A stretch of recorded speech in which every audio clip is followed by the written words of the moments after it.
It was on a random Tuesday night that I got the first hint something was off. I'm usually a laid-back guy, not the type to snoop or get suspicious. But this wasn't the usual vibe. Natalie was sitting across from me at dinner. A little smile on her face that just didn't match up with reality. We weren't even talking. She was just scrolling through her phone, chuckling to herself while her plate went cold. I asked her what was so funny. Without looking up, she said, "Oh, just a meme," and flipped her phone over, face down on the table. But I caught a quick flash of a name on her screen before she did. Zach. Who the hell was Zach? Normally, I'd brush it off. She had coworkers, friends from her gym class, random contacts I didn't know about. But this time, something about her reaction felt off. She looked up, saw me staring, and actually laughed. "Jealous, babe? It's work stuff," she said, almost tauntingly, like she knew exactly how to keep me from digging deeper. Then she leaned over, gave me a quick peck on the cheek, and went back to her phone, smirking, and nagged at me all night. I didn't like this weird, dismissive look she'd given me, but I let it go. I was already exhausted from a long day at work, and the last thing I needed was to start a pointless argument that would keep us both up until morning. The next night, though, was the real kicker. I woke up around 2 in the morning, thirsty. On my way to the kitchen, I noticed her phone screen light up in the dark. She'd gotten a message, and in my half-asleep state, I barely glanced at it, until I saw it was from that same Zach. I leaned in a bit to see the preview. "Missed seeing you tonight. You left your scarf at my place." My heart dropped. The words practically echoed in my head as I stood there, replaying her stories from earlier. She told me she was meeting Amy from work, after the gym, and would be home late. Not exactly a night that ends with you leaving a scarf behind, right? I didn't confront her right away. I wanted more. I wanted to know just how far this had gone. So I started paying more attention, watching every detail. It was like seeing her through a completely different lens. She'd get home late, throw her coat on the chair, and leave her phone in the other room. She'd smile too easily, laugh too lightly. All the affection felt thin, like a mask she'd put on just because she had to. Then, this past Friday, I decided to test her. I told her I'd be working late on a big project, that I'd probably sleep in the office to get a head start on things.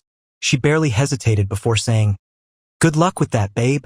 She didn't even ask any questions, didn't suggest waiting up for me, just shrugged it off. I left the house, went to a friend's place, and waited. A couple of hours later, I drove back, parked a block away, and walked to our house. All the lights were off. She wasn't home. I checked the GPS tracker app I downloaded just to test a theory. Her phone pinged at a bar downtown, a spot we'd been to together a handful of times. It wasn't exactly girls' night territory. I went in. It was dark, the sort of place you'd choose if you wanted to disappear. At the back, in one of those dim booths, I saw her, sitting way too close to a guy I'd never seen in my life. His hand was on her leg, and she was leaning in like she'd done it 100 times before. I watched her laugh at something he said, then lean even closer. In the dim light, I saw their faces tilt together. Her lips met his for a brief, careless kiss. I didn't approach. I didn't scream or shout. I took a letter I'd written, sealed in an envelope with her name on it, and placed it on the table nearby, where she'd find it when she was done with her fun. I walked out of that bar in a daze, feeling like I just stepped out of someone else's life. The air was cold, sharp against my skin, but my mind was numb. I kept replaying that kiss over and over, seeing her face lit up with this intensity one hadn't seen in ages. I don't know how long I stood there outside the bar, but finally, I dragged myself back to my car, gripping the steering wheel as if it was the only thing grounding me. Back at the house, everything looked the same as it always did. Our photos lined the walls, smiling and happy, as if nothing had changed. There was a half-empty cup of coffee on the kitchen counter, her favorite scarf hanging by the door, and our shoes lined up side by side. But now, every little thing felt like a lie. I knew she'd be home eventually, and the letter, well, I'd left enough in there to make it clear that I'd seen everything. I told her I knew she was lying. I told her I'd watched her break my trust in that bar, and if she wanted to be with this other guy, she needed to tell me to my face. I'd kept it as calm as I could, but there was no mistaking the message. She was caught, and I was done waiting for explanations. It was nearly 3 in the morning when I heard the front door click open. She was trying to be quiet, probably thinking I was asleep, probably planning how she'd sneak into bed and act as if everything was normal in the morning. But when she came into our room and saw me sitting there, just watching her whole face froze. "Hey," she stammered, putting on this little guilty smile, like she'd just been out past curfew or something. She didn't know about the letter yet.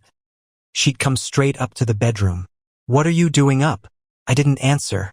I just held up my phone and pressed play on a voice memo I'd recorded while I was standing outside the bar. It was nothing but the sound of her laughing, her voice drifting out of that place, followed by that one line I'd heard her say just before I'd turned and left. "I can't wait to get out of here with you." Her face dropped. She didn't even try to deny it. She just stood there, frozen, trying to figure out what to say. For a second, I saw this flash of fear in her eyes, and I almost felt sorry for her. Almost. "So, Zach," I finally said, breaking the silence. Her eyes darted to the floor, and she started fumbling, reaching for any excuse she could pull together. "Okay, it's not what it looks like," she said, stumbling over her words, trying to keep that fake innocence plastered across her face. "We're just friends. We were just talking. You know how work gets, it's also intense. He's just someone I can unwind with." "Unwind," I repeated, holding back a laugh. "Since when does unwinding involve leaving your scarf at his place?" She flinched. She knew she was caught, and suddenly that soft, guilty look in her eyes turned cold. "Maybe if you were actually around, I wouldn't need to unwind with someone else," she shot back, her tone sharp, almost like she was daring me to say something. My stomach twisted. There it was, the blame game, the shifting of responsibility. I wanted to yell, to make her see just how twisted and wrong this all was. But I just kept my voice calm, almost too calm, and said, "Is that really how you want to play this? Because if that's what you're going for, I've got all night." She stared at me for a long second, her expression shifting from guilt to annoyance, like I was the one in the wrong for not letting this go. She finally muttered, "You're being dramatic. This whole thing, it's nothing. Just a fling. It doesn't mean anything. Nothing. Just a fling." Those words hit me harder than I expected. Because if that's how easily she could dismiss this, then what did that make us? Her words hung in the air, sharp and stinging. Just a fling. It doesn't mean anything. She said it like she was commenting on the weather. Like our life together, everything we'd built, was worth nothing more than a shrug. Just a fling? I repeated slowly, watching her expression, trying to find some hint of remorse, maybe a flicker of regret. But all I got was a blank stare, like she'd already detached from this conversation, and, probably, from me. I could almost see the walls going up behind her eyes, the calculation as she sized me up, probably deciding just how much more she had to lie to get out of this. But I wasn't letting her slip out of this one so easily. "Tell me something," I said, trying to keep my voice steady, though I could feel it tightening with anger. "How long has this been going on, Natalie?" She rolled her eyes, a bitter smile pulling at her lips, like I was boring her. "Oh, stop, Liam. You're making this into some big drama. It was a couple of nights out. That's it. Zach, he's just someone to talk to. You're overreacting." Overreacting? I almost laughed. "You think watching my wife kiss another man in a bar, finding out she's been lying to me, hiding things, that's just me overreacting? Well, what do you want me to say?" She snapped, finally breaking out of her calm act. "Maybe if you weren't so obsessed with work all the time, I wouldn't have needed to find someone who actually paid attention to me." I stared at her, feeling like I was looking at a stranger. "So this is my fault?" "Maybe it is," she shouted, throwing her hands up.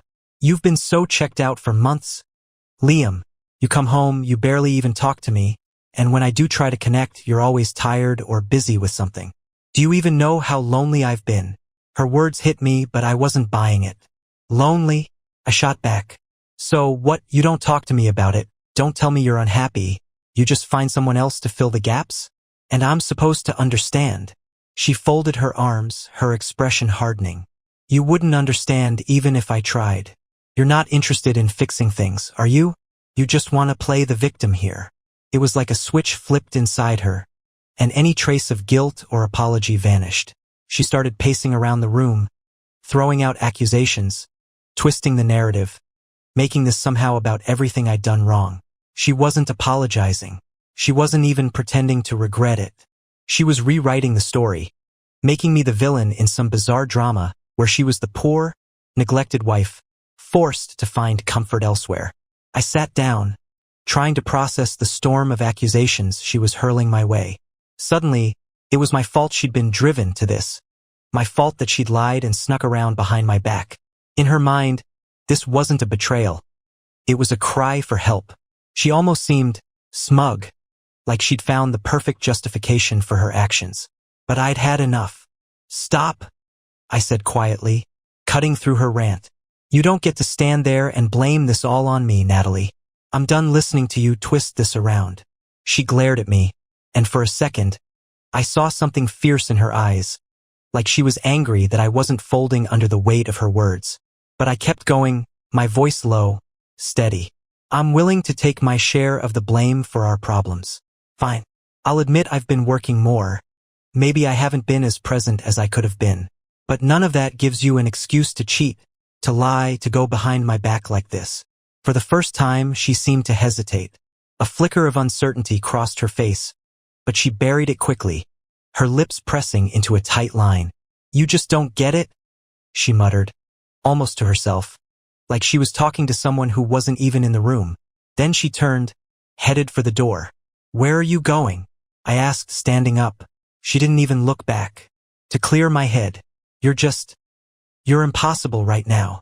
And then she was gone, the door slamming shut behind her.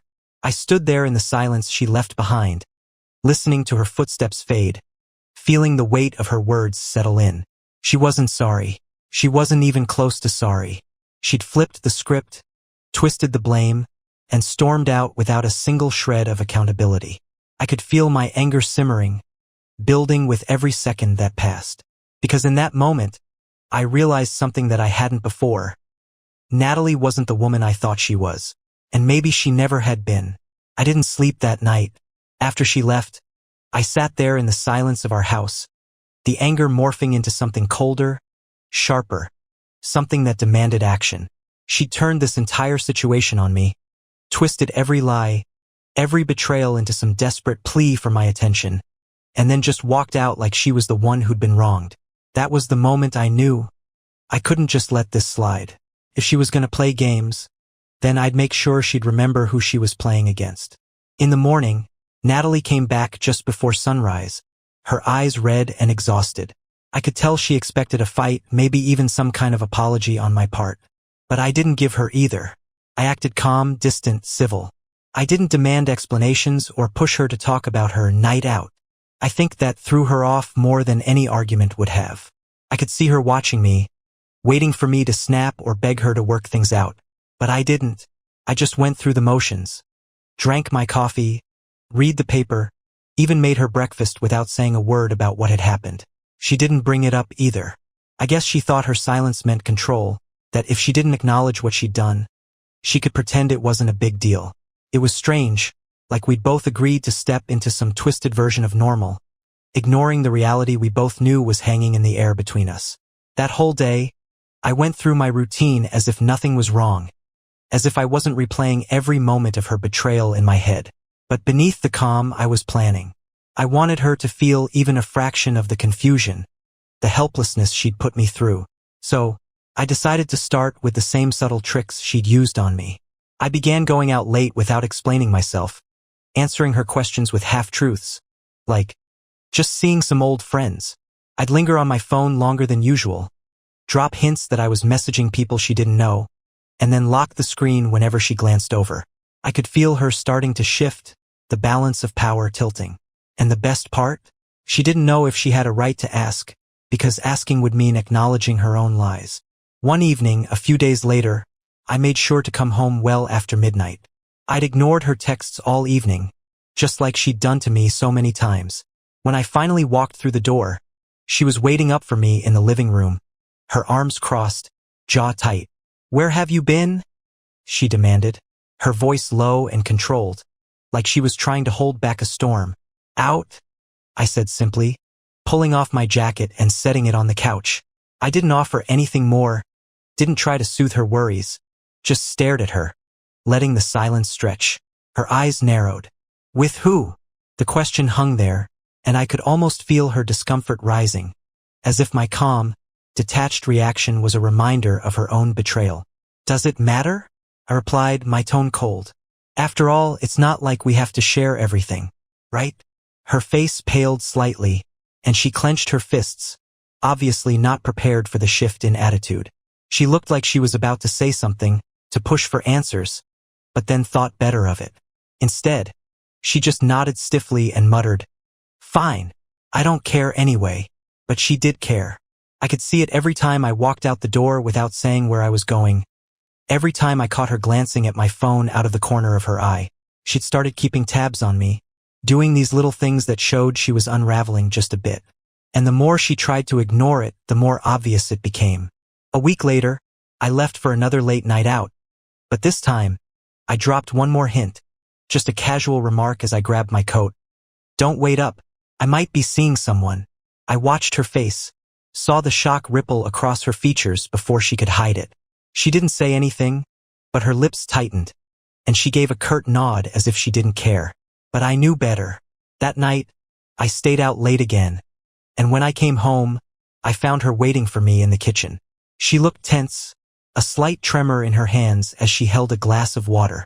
Who is she? She finally blurted out, the mask of indifference finally cracking. Who's who? I replied calmly, feigning confusion, which only seemed to fuel her frustration. This person you're seeing, she spat out. Her voice was sharper, angrier. What are you trying to prove, Liam? That you can hurt me too? For a second, I considered telling her the truth, about how this whole thing was just a mirror, a reflection of her own actions. But I held back, letting the weight of her accusations settle between us. Maybe, I said slowly, my voice steady. Or maybe I just don't owe you answers anymore. The look in her eyes changed, something flashing there that almost looked like regret. But it was too late for that. I watched her wrestle with the words she wanted to say. But this time, she couldn't twist the story to make me the villain. This time, she was the one without control. And for the first time in weeks, I saw a crack in her confidence. A glimpse of the realization dawning on her. That maybe, just maybe, she'd started a game she wasn't prepared to finish. After that night, things between us took on an eerie calm. Natalie started doing everything she could to pull me back. Little gestures that, a month ago, would have meant the world to me. She'd cook my favorite meals, ask about my day, even tried to watch some of those old shows we used to binge together. But none of it mattered now because I'd already seen the real her. And I knew that every move she made, every careful smile, every I love you whispered at night, it was all a weak attempt to cover the cracks she'd made herself. One evening, about a week after our last confrontation, she decided to push things further. She approached me as I was getting ready to go out again, the scent of her perfume filling the room. She leaned against the doorframe, arms folded, a calculated look in her eyes. I want to talk, she said firmly, as if she'd finally decided that tonight would be the night we'd clear the air. I looked at her, raised an eyebrow, and just said, Go ahead. She hesitated, glancing at the floor before meeting my gaze again. Look, Liam, I know things have been complicated between us, and maybe I haven't been fair to you. I know I've made mistakes, but I don't want to lose you over something stupid. Her voice softened, and for a split second, I almost believed her. But there was something in her eyes, something guarded, as if she was still choosing her words carefully, still holding back the truth. You don't want to lose me? I asked, my voice flat. Or do you just not want to lose the comfort of having someone who's always there for you, no matter what? Her expression tightened, like she'd been slapped. That's not fair, Liam. Care about you. I've always cared about you. But things got confusing, okay? Zach was just a distraction. A mistake. One that I know I shouldn't have made. A distraction, I repeated, letting the word hang in the air. So what, you're telling me he was some phase? That you only did it because you were confused? Yes, she said quickly, relief flickering across her face as if she thought I'd finally understood her. I wasn't thinking straight. I let things get out of hand and it's my fault. But if you can just let it go, we can move past this. Start fresh. I laughed. A cold sound that surprised even me. Start fresh. I shook my head. Natalie, do you even hear yourself? You spent weeks lying to my face, sneaking around, blaming me for your decisions. And now you just expect me to forget all of that because you're sorry? You think a few apologies erase what you did? She stepped closer, reaching for my hand, her eyes pleading. Liam, please. I love you. I know I messed up, but you can't seriously believe that one mistake defines everything we have together. One mistake. I pulled my hand back, the anger building up until it practically burned. Natalie, you don't even know the half of it. The words came out before I'd even realized I'd said them. She looked at me, her eyes widening, suspicion darkening her expression. What's that supposed to mean? For a moment, I was silent, debating if I should reveal everything I'd pieced together about her lies. The late nights, the messages she thought she'd hidden so well. I almost wanted her to feel the weight of every step she'd taken in this game she thought she'd mastered. But instead, I took a breath, leaned in close enough to see the tension in her face, and said, "It means that maybe you weren't the only one who decided to unwind somewhere else." Her face blanched, and she stumbled back slightly, her mouth opening and closing as she struggled to process my words. I didn't elaborate. I just let the seed of doubt take root, twisting her confidence the same way she'd twisted mine. She tried to cover up her shock, to throw back some cold retort, but her voice faltered. You wouldn't. You're just saying that to get under my skin." "Am I?" I replied, tilting my head, giving her a small, knowing smile. "Or maybe I just finally realized that if you could go off and find someone new so easily, maybe I could too." She looked like she'd been punched. For the first time since all this had started, she was the one who looked genuinely hurt, as if the reality of her actions was finally hitting her. She opened her mouth as if to argue, to defend herself, but no words came out. And then, just as quickly as that hurt had flashed in her eyes, it was replaced by something else. A cold, calculating anger. She straightened, narrowing her gaze at me. "So that's what this has been about? Getting even?" "No, Natalie," I replied calmly. "This isn't about revenge. This is about finally letting you see that you don't get to decide what's real and what's not. You lost that right the moment you lied to my face." She glared at me, biting her lip, trying to keep her emotions in check. But I could see her wavering. All the control she'd thought she had, the power she'd thought she held over me, it was crumbling. And for the first time, she was the one left with the questions, the uncertainties. Without another word, I turned, grabbed my keys, and walked out the door. This time, I didn't say where I was going, didn't give her any hint or comfort. I left her in that quiet, empty house, alone with the weight of her own betrayal, just as she'd left me all those nights. And as I stepped outside into the cool night air, I felt something lift. She'd always thought she was the one in control, the one calling the shots. But now, she was finally seeing what it felt like to be left in the dark, that I didn't come home that night. I didn't even check my phone to see if she tried calling or texting. I left it on silent in my jacket pocket, fully content to let her stew in her own questions. I stayed with my friend Jake instead, a guy who'd known me long before I'd met Natalie. The one person I knew wouldn't sugarcoat things or tell me what I wanted to hear. I needed someone real, someone who'd look at me and tell me whether I was out of line or finally waking up to the truth. When I showed up at his door, Jake didn't even hesitate. He just opened up, took one look at my face, and muttered, "Come in. You look like you've been through hell." Inside, I finally told him everything. Every detail. Every lie I'd uncovered. Every time Natalie had brushed me off. The bar, the letter, the accusations she'd thrown back at me. And I told him about the way I turned the tables, dropped hints that I was seeing someone, how it had rattled her in a way I hadn't expected. Jake listened without interrupting, his face shifting from anger to disbelief as I spoke. When I finished, he leaned back, folding his arms with a sigh. "Damn, man. I knew she was a handful, but this," he shook his head. "So what now?" That was the question, wasn't it? What now? Part of me wanted to keep up the game, to keep Natalie in that state of wondering, just so she'd feel some fraction of the pain she'd put me through. But there was another part, a quiet voice I hadn't listened to yet, telling me it was time to be done with this entire mess. That by keeping her hanging, I was only holding on to something that was already dead. Jake must have seen my hesitation because he didn't press me. Instead, he just said, "Look, if you're asking me, you don't owe her a single explanation. She made her choice, right?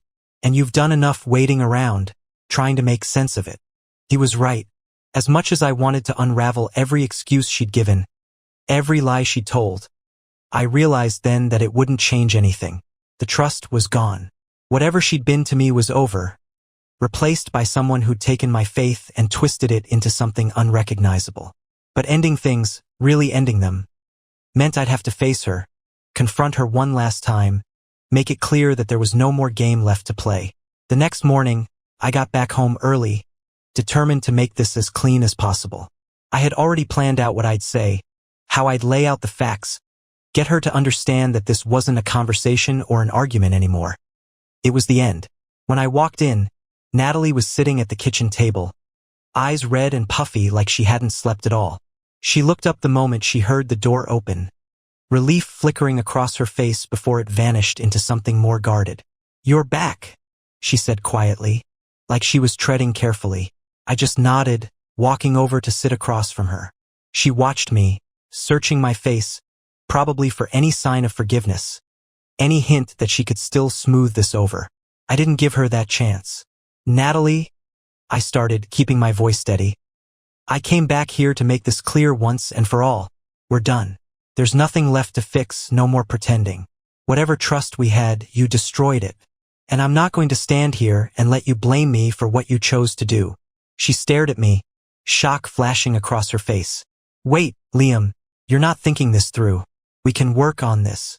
We've been through so much. Don't just throw it away because of one mistake." "One mistake?" I let out a humorless laugh. "That's the story you're sticking with? A mistake is a lie that slips out once, not months of sneaking around, lying to my face, letting someone else into a part of your life that was supposed to be ours." She reached across the table, desperation in her eyes. "I know I messed up, Liam, but we can rebuild. You can't tell me you're just ready to walk away like this. Think of everything we've been through, everything we could still have." I pulled my hand back, my jaw clenching. "What we had, Natalie, is gone. Because you decided it was worth risking for some distraction, some fling that didn't mean anything, remember?" She opened her mouth to respond, but I saw it. The realization that her excuses weren't working, that the script she'd memorized wasn't going to save her this time. I could see her struggling, her mind racing for any last-ditch effort to pull me back in. But she was out of options, out of chances. "Liam, please," she whispered, her voice cracking. I'll do anything to make this right. Just don't leave. You don't have to do this." I looked at her, and for the first time I felt nothing. No anger, no betrayal. Just a numb acceptance that this part of my life was over. "You already left, Natalie. The moment you decided to be with someone else, you ended this. I'm just finishing what you started." The silence that followed was heavy, final. She didn't argue anymore, didn't try to reach for me or plead. She just sat there, her face pale, as if she was only now understanding what she'd lost. I stood up, grabbed my coat, and headed for the door, knowing that whatever lay ahead was better than holding onto the broken pieces she'd left behind. As I walked out of that house for the last time, I felt something shift, something close. I wasn't looking back. Not this time. And with each step, I could feel the weight lifting, the future opening up, finally free from the lies and the shadows of what we used to be. Leaving that house felt like shedding a skin. I didn't even look back as I walked down the driveway and got into my car. The road stretched ahead, open and empty in the early morning light, and for the first time in a long time, I felt a strange sense of peace, like a clean, quiet slate. I ended up at a coffee shop downtown, one of those quiet places with warm lighting and the smell of fresh bread hanging in the air. I sat there with a cup of coffee, my hands wrapped around it as if the warmth could somehow ground me, remind me that this was real. I'd finally done it. I'd walked away from everything I thought my life was supposed to be, from the woman I thought I'd grow old with. It should have hurt more, maybe, but all I felt was relief. I spent hours in that shop, thinking about everything that had happened, all the little signs I'd ignored, all the red flags I'd brushed aside. Hindsight was brutal. Looking back, it felt like the clues were everywhere, like Natalie had never really tried to hide what she was doing. She just counted on me not seeing it, on me trusting her too much to even consider that she'd betray me. Then came the messages. I hadn't checked my phone all morning, but when I finally did, I found dozens of texts from her. Long paragraphs, desperate pleas, followed by shorter, sharper messages when I hadn't responded. She'd swung from apology to blame, back and forth, trying every approach she could think of. Liam, please come back. We can talk this out. I know I messed up, but are you really just going to walk away like this? After everything we've been through? Fine.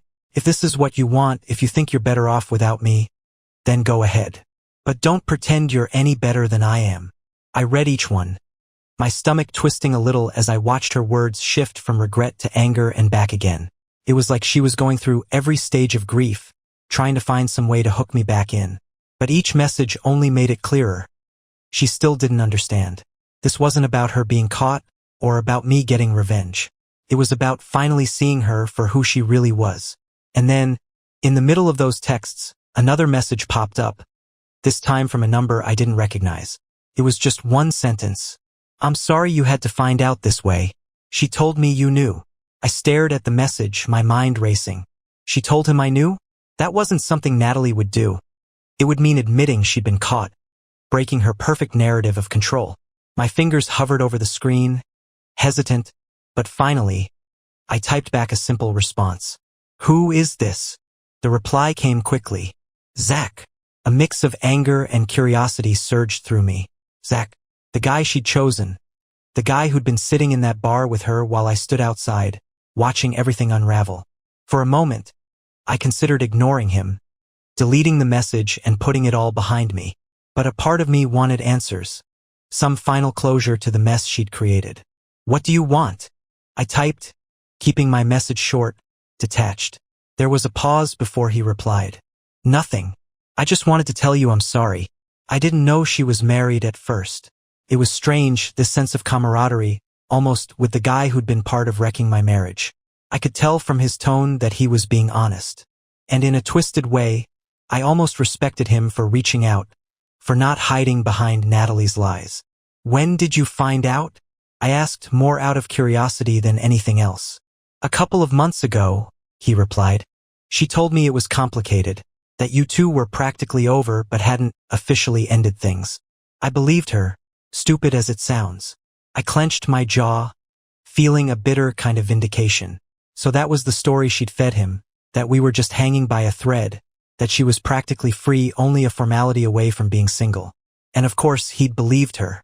She was good at that, turning on the charm, making people see only what she wanted them to see. Well, you know the truth now, I replied. We weren't practically over. She lied to both of us. The next message came slowly, almost hesitant. I broke things off with her a few days ago. I couldn't keep going along with it. I just thought you should know. That stopped me in my tracks. She'd been dumped by the guy she risked everything for, probably right around the time she tried to play me with her apologies and half-hearted confessions. A strange sense of justice settled over me, like karma had finally caught up with her in ways I hadn't even planned for. Thanks. I typed back simply, and left it at that. I put my phone down, staring out the window at the world moving outside, people hurrying along the sidewalks, going about their days, oblivious to everything I'd just gone through. In a strange way, that message from Zach was the final piece I needed. The entire story was clear now. The lies, the manipulation, the selfishness that she'd never even tried to hide. With a deep breath, I paid for my coffee, grabbed my coat, and walked out of that cafe, leaving the texts, the messages, the entire mess in the past. I was done. For the first time, I knew that I was finally truly free of her. And with every step, I felt lighter, ready to rebuild my life from scratch, far away from the wreckage she'd left behind a week past. It was strange, settling into a life that didn't revolve around Natalie's moods, her lies, her constant presence. My days felt quieter, clearer. I kept myself busy, spent more time with friends, threw myself into work, Even picked up some hobbies I'd neglected over the years. It was like I was rediscovering pieces of myself that I'd let fall away, bit by bit, in my effort to keep her happy. Then, one evening, just as I'd started unwinding with a book and a glass of whiskey, there was a knock at my door. I wasn't expecting anyone, and a small part of me wondered if it was Jake, stopping by to check in. But when I opened the door, my stomach dropped. There she was, Natalie. She looked disheveled, tired, with dark circles under her eyes that even her makeup couldn't fully hide. For a second, neither of us said anything. She just stood there, biting her lip, glancing around like she wasn't sure she'd come to the right place. "Liam," she said finally, her voice barely above a whisper. "Can I come in?" My first instinct was to say no, to shut the door right in her face. But something stopped me. Maybe it was the look in her eyes, or maybe I just wanted to hear what she could possibly have left to say. I stepped back, wordlessly letting her inside. She walked in slowly, taking in the place, probably noting the subtle changes, the little signs that I was already moving on. Once she was inside, I crossed my arms and leaned against the wall, keeping my distance. "What do you want, Natalie?" She looked down, taking a shaky breath before meeting my eyes. I wanted to talk, just to explain. I let out a bitter laugh. "Explain? Haven't we been through enough of that already?" I thought I'd made it clear there's nothing left to explain. She winced at my tone but didn't look away. "I know, Liam, but I can't. I can't just let this end without you understanding my side. I messed up. I know I did. But I need you to know that I never meant for it to go this far." I took a deep breath, forcing myself to stay calm. "You never meant for it to go this far? Natalie, you didn't just slip up once. You made choice after choice. You lied, you sneaked around, and then you had the nerve to act like this was all my fault. You don't get to come here and make yourself the victim now." Her eyes filled with tears, and for a moment, she looked genuinely remorseful. "I know, Liam.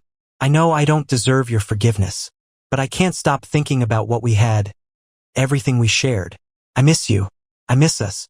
I know you hate me right now, but—" Her voice cracked, and she took a shaky breath. "I don't think I'll ever feel that way about anyone else." I looked at her, the weight of her words sinking in. There was a time, God, so many times, when hearing her say those things would have pulled me right back, would have made me feel like maybe there was something worth saving.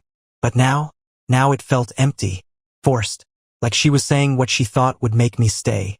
Not because it was true. "Natalie," I said quietly, "I don't hate you, but I don't love you anymore either." Her face paled, and she took a step back, her shoulders slumping. "You don't mean that." I shrugged, feeling the last bit of anger drain from me, replaced by a calm acceptance. "I do. I meant it when I said it was over. And you know what? I think you knew that too. That's why you came here, isn't it? Because you couldn't stand the idea of me moving on without you." She flinched, the words hitting her harder than I expected. I could see the realization sinking in, her understanding that she'd lost me for good. And maybe, for the first time, she saw what she'd really done, not just to me but to herself. For a moment, we stood there in silence, just two strangers who'd once shared a life, now separated by an ocean of broken trust and regret. She wiped her eyes, nodding slightly, accepting what she couldn't change. "I guess I was hoping—" She trailed off, her voice small and defeated. "But you're right. I didn't think this through. I just didn't want to believe it was really over." I nodded, not unkindly. "It is, Natalie. It's been over for a long time.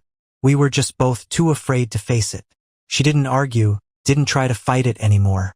Instead, she gave me one last, lingering look, as if memorizing my face, then turned and walked to the door. She paused, her hand on the handle, and whispered, "Goodbye, Liam. Goodbye, Natalie."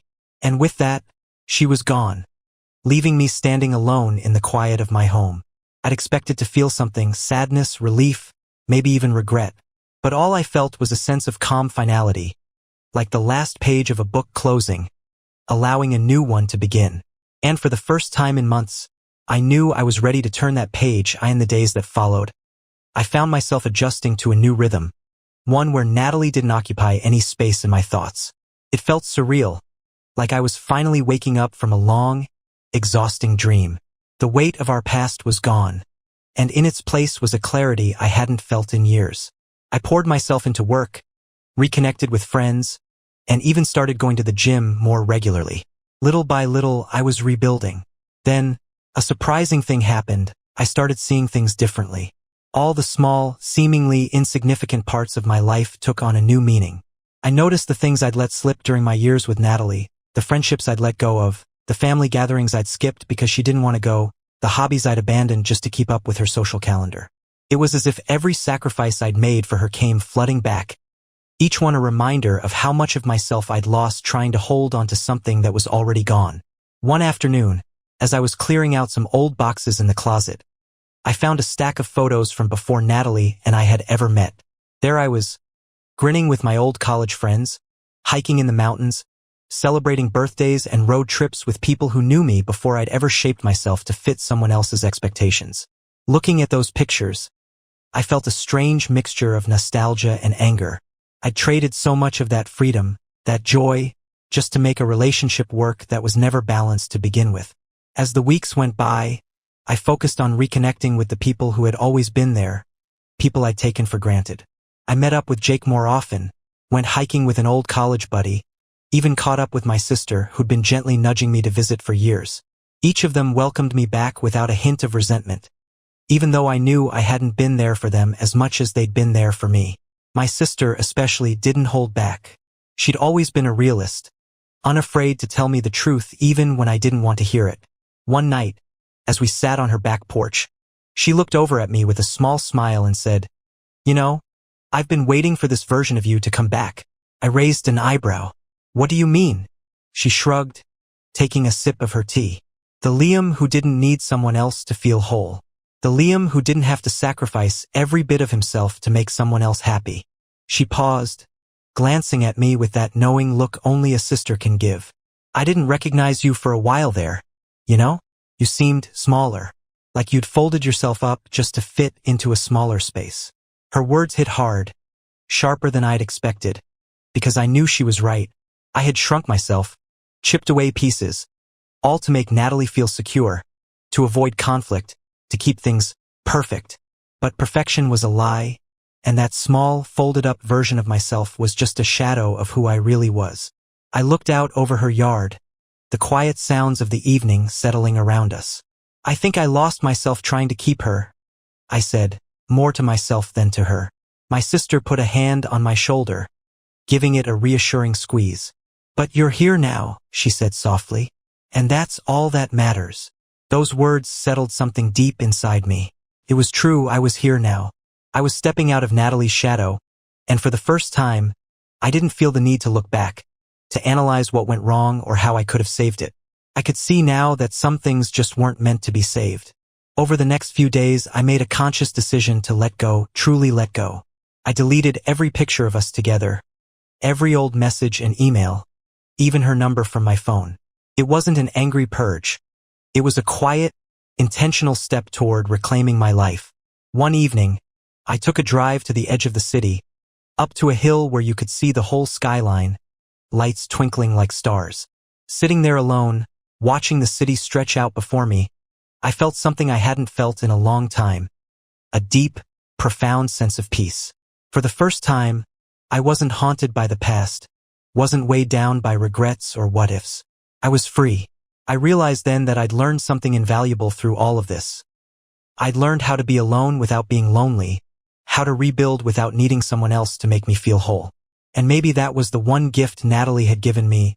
In the end, the freedom to rediscover myself, to reclaim the life I'd almost forgotten was mine. As I sat there, breathing in the cool night air, I felt a quiet gratitude for the journey, for the mistakes, for the lessons I never knew I needed. And with that realization, I closed the final chapter of that part of my life, ready to start something new, something that was truly, fully mine. Months passed, and with each one, the memories of my life with Natalie faded like a distant echo. I'd settled into my new normal, a routine that was completely my own. I spent my mornings running through the park, my evenings reconnecting with old friends, and my weekends exploring the city, discovering places I'd never taken the time to appreciate before. Every day felt lighter, freer, like I was finally steering my own life again. Then one Saturday, on a whim, I decided to try a pottery class. I'd been picking up small hobbies here and there. Photography, cooking, even a bit of carpentry, just trying things that felt like they were mine. Pottery was next on my list, and I figured it couldn't hurt to give it a shot. The studio was small, tucked away on a quiet street with big windows and rows of clay pieces on shelves, each one more unique than the last. I was late, typical me, and rushed into the class to find everyone already at their wheels, focused and quiet. The instructor, a middle-aged woman with a warm smile, waved me over to an empty spot near the back, next to a woman with curly hair pulled back into a messy bun. She glanced up as I settled in, giving me a quick, polite smile. "First time?" she asked, her tone light, friendly. I nodded, chuckling. "Is it that obvious?" She laughed, a genuine, easy laugh, and I found myself relaxing. "It always is," she said. "I'm Sarah." "Liam," I replied, reaching out to shake her clay-covered hand without even thinking. She grinned, raising her messy fingers with a laugh, and I realized my mistake, chuckling along with her. From there, we worked side by side, chatting as we fumbled through shaping the clay. Sarah had this easy energy, calm yet full of life, and it drew me in without effort. She had a way of laughing at her own mistakes that made me laugh too, a lightness that felt refreshing.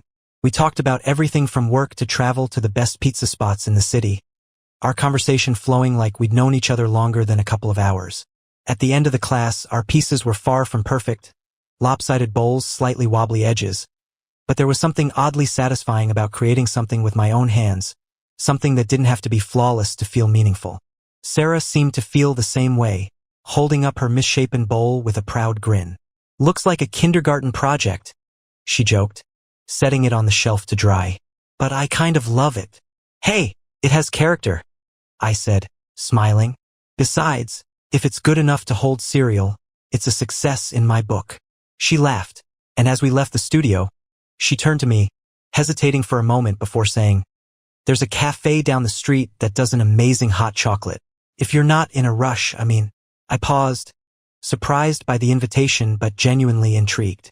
"Lead the way." The cafe was cozy, filled with the warm smell of coffee and fresh pastries. We found a spot by the window, and as we sipped our drinks, the conversation shifted to deeper topics, the kind you don't expect to have with a stranger.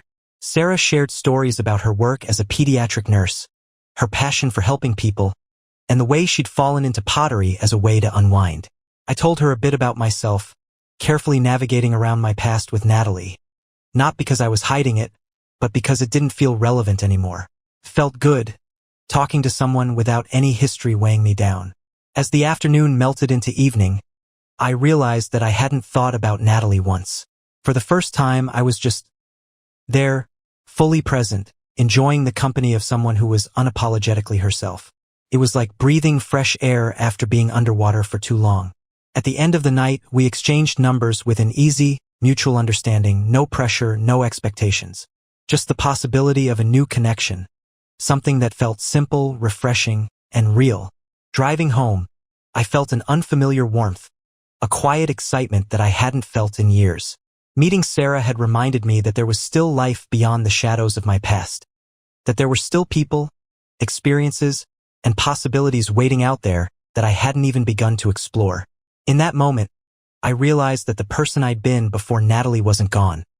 He was still there, just waiting for the chance to breathe again. And now, finally, he had it. A few days after the pottery class, Sarah and I met up again. This time, it was at a local park where she claimed the sunsets were spectacular, a spot where she'd go to unwind after long shifts at the hospital. The air was cool, the sky washed with soft shades of pink and orange, and as we walked along the tree-lined paths, I felt that same ease around her that I had at the cafe. It was strange, realizing how quickly someone could feel familiar, like they'd slipped effortlessly into the space you didn't even know was empty. We talked about the little things at first, favorite places, embarrassing childhood stories, life's small and strange twists. But by the time the sun had dipped below the trees, our conversations had drifted toward things that mattered. The conversations where honesty feels more like a release than a risk. At one point, I found myself opening up about the last few months, about the hard truths I'd faced, and the parts of myself I was learning to reclaim. I told her that I'd been through a tough breakup, how it had made me reevaluate everything I thought I knew about myself and what I wanted. I expected her to react with sympathy or surprise, but she just nodded thoughtfully, a quiet understanding in her eyes. "I get it," she said softly. "Sometimes it takes something breaking to realize what's worth holding on to." That simple truth settled over me, deep and undeniable.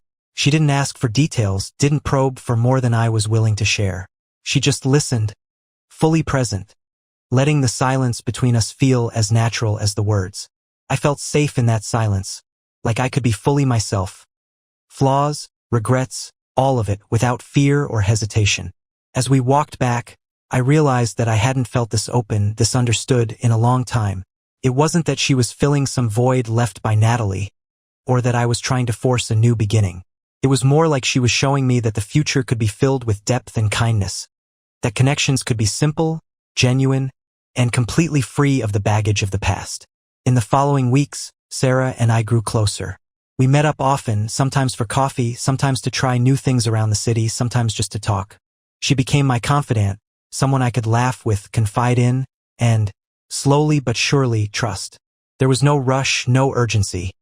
Just a steady, natural pace that felt more real than anything I'd experienced in years. One evening, after a quiet dinner at her place, she looked at me, a smile tugging at her lips. "You know," she said, her voice light but sincere, "I'm glad you took that pottery class." "Me too," I replied, returning her smile. "Guess we've got our lopsided bowls to thank."